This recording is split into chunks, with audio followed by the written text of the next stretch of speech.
8.2 का question number third है। Show that if the diagonals of a quadrilateral bisect each other eight right angle. तो ये quadrilateral मैंने form कर लिए, इसके डायगोनल्स जो हैं वो बी डी और ए सी है जो कि बाइसेक्ट कर रहे हैं एट ओ पर।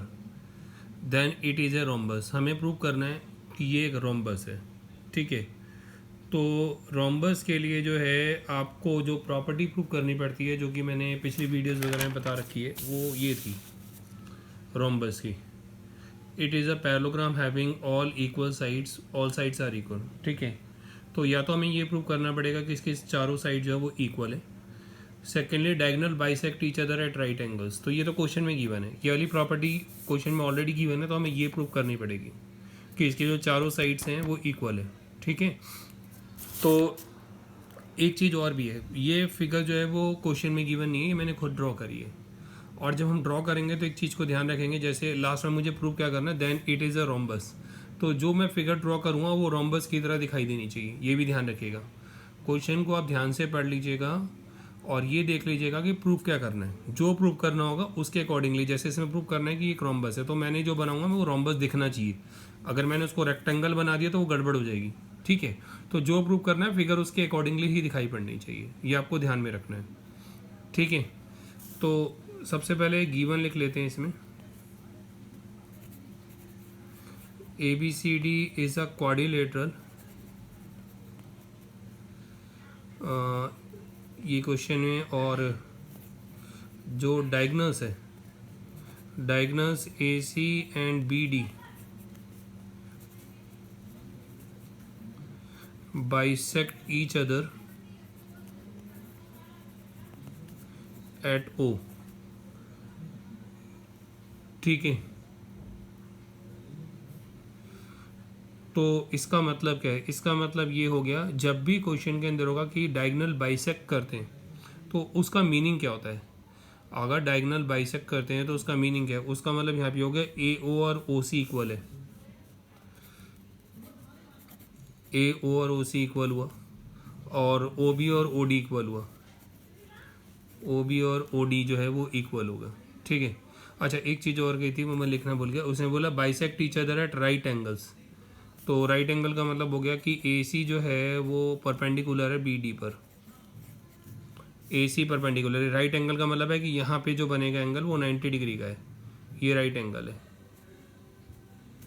ठीक है, ये क्वेश्चन ने बोला है कि जो बाइसेक्ट कर रहे हैं वो राइट एंगल पे कर रहे हैं। अब हमें प्रूव क्या करना है? हमें प्रूव करना है कि एक रोम्बस है, A B C D is a rhombus, ये हमें प्रूव करना है। ठीक है, तो हम क्या करेंगे, प्रॉपर्टीज़ जो है उसको हम ध्यान में रखेंगे।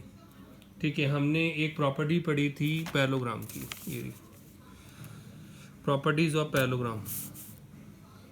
ठीक है, ये हमने पढ़ा था प्रॉपर्टीज़ ऑफ पैरेललोग्राम में, डायगोनल्स बाइसेक्ट ईच अदर। ठीक है, ये एक प्रॉपर्टी हमने पढ़ी थी। तो इसमें तो क्वेश्चन में ऑलरेडी गिवन है कि डायगोनल बाई कि एक क्वाड्रिलेटरल है। क्वेश्चन में लिखा है कि एक क्वाड्रिलेटरल है जिसके डायगोनल बाइसेक्ट कर रहे हैं, ये क्वेश्चन में लिखा हुआ है। तो अगर ऐसा क्वाड्रिलेटरल जिसके डायगोनल बाइसेक्ट कर रहे हैं, इट मीन्स कि वो एक पैरेललोग्राम है। ठीक है, since diagonals of quadrilateral A B C D bisect each other, ये क्वेश्चन में गिवन है कि डायगोनल जो हैं वो बाइसेक्ट कर रहे हैं, तो इट मीन्स कि ए बी सी डी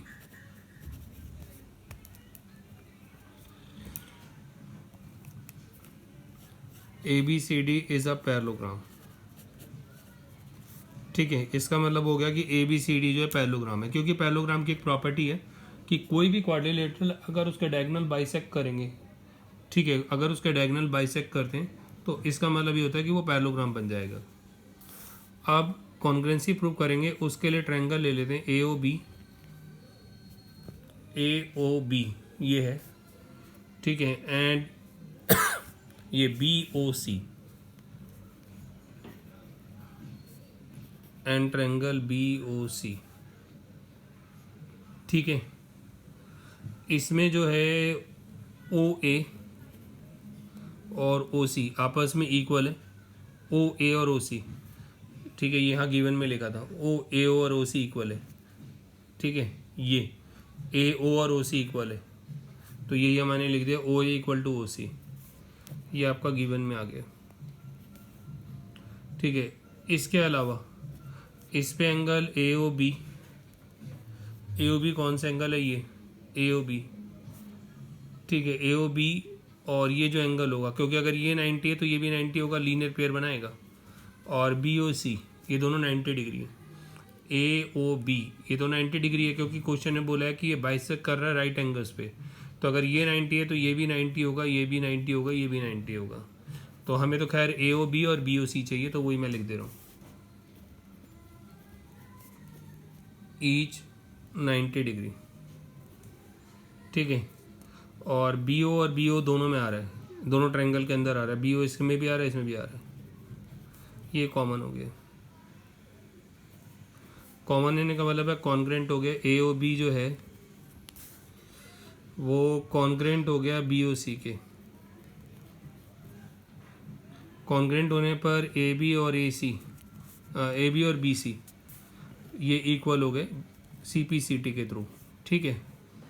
अब यहाँ पे एक चीज़ आपको समझनी है कि मैंने कौन से ट्रायंगल लिए, ए ओ बी और बी ओ सी, ए ओ बी और बी ओ सी मैंने लिए, ठीक है, ए ओ बी और बी ओ सी मैंने प्रूव क्या करा, मैंने प्रूव करा ए बी और बी सी, यानी ये ए बी और बी सी इन दोनों को इक्वल प्रूव कर दिया मैंने। हाँ, अगर मैं ये वाले दोनों ट्रायंगल लूँगा तो फिर ये दोनों साइड आ जाएंगी, अगर मैंने इन दोनों ट्रायंगल को लिया, बी ओ सी और सी ओ डी को लिया और इसकी कॉन्ग्रुएंसी प्रूव करी, तो ये साइड इसकी इक्वल आ जाएगी। इसी तरह से अगर मैंने सी ओ डी और क्या कहते हैं ए ओ डी को लिया, तो ये साइड इसके इक्वल आ जाएगी। ए ओ डी और ए ओ बी को लूँगा तो ये वाली साइड इसकी, यानी सारी साइड आपस में इक्वल आ जाएंगी, ठीक है, ये इसका मतलब है। तो यहाँ पे सब कुछ सॉल्व करने की वो तो जरूरत नहीं है, यहाँ पे सिर्फ मैं ऐसे लिख दे रहा हूँ आपको, ये इक्वेशन आपकी फर्स्ट आ गई। आप यहाँ लिखेंगे सिमिलरली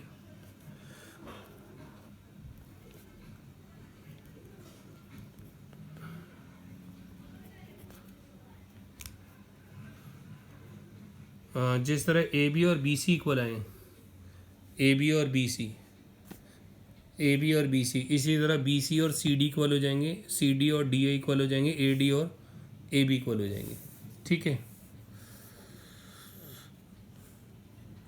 बी सी और सी डी इक्वल हो जाएंगे, सी डी और डी ए इक्वल हो जाएंगे, और डी ए और ए बी इक्वल हो जाएंगे, ये आप फिगर में देख लेना, ठीक है। यहाँ लिखेंगे from equation first, second, third and fourth, ठीक है। फर्स्ट में क्या था, ए बी था बी सी के इक्वल,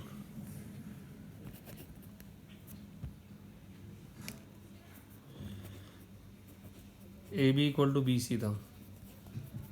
सेकेंड में बी सी किसके इक्वल है, सी डी के, सी डी किसके इक्वल है, डी ए के, डी ए किसके इक्वल है, ए बी के, वो ऑलरेडी आप लिख चुके हो, यानी चारों साइड बराबर आ गई, ऑल साइड्स आर इक्वल, चारों साइड बराबर आने का मतलब है कि एक रोम्बस हो गया, इट इज़ अ रोम्बस, ठीक है। तो जो उसकी प्रॉपर्टीज़ जो मैंने बताई थी, अगर आप उसको चेक करोगे तो उसमें सारी बातें जो हैं ये फिट हो रही हैं, ठीक है। तो ये आपका पूरा क्वेश्चन था। सबसे इम्पोर्टेंट चीज़ एक और भी होती है, वो है फिगर ड्रॉ करना। अगर फिगर गलत होगी फिर कोई फ़ायदा नहीं है, फिर आप पूरा क्वेश्चन भी सही करोगे कोई फ़ायदा नहीं, कोई नंबर नहीं मिलने। नंबर तभी मिलेंगे जब फिगर जो है वो आपकी ठीक होगी, गिवन और प्रूफ वगैरह आपने सही लिखा होगा, तभी वहाँ से मार्किंग स्टार्ट होगी, ठीक है। जब आपकी फिगर ही गलत है तो फिर किस बात की मार्किंग, फिर तो वो मार्किंग होगी नहीं, फिर तो वो टीचर भी उसको जो है माइनस कर दे, उसको काट देंगे, कोई फ़ायदा नहीं होने वाला उसका, ठीक है। तो ये क्वेश्चन नंबर थर्ड है जो मैंने आपको बताया। नेक्स्ट में इसमें अभी दो क्वेश्चन और बताने हैं, फोर्थ और फिफ्थ, ठीक है, वो नेक्स्ट वीडियोस में फिर मैं आपको बताता हूँ।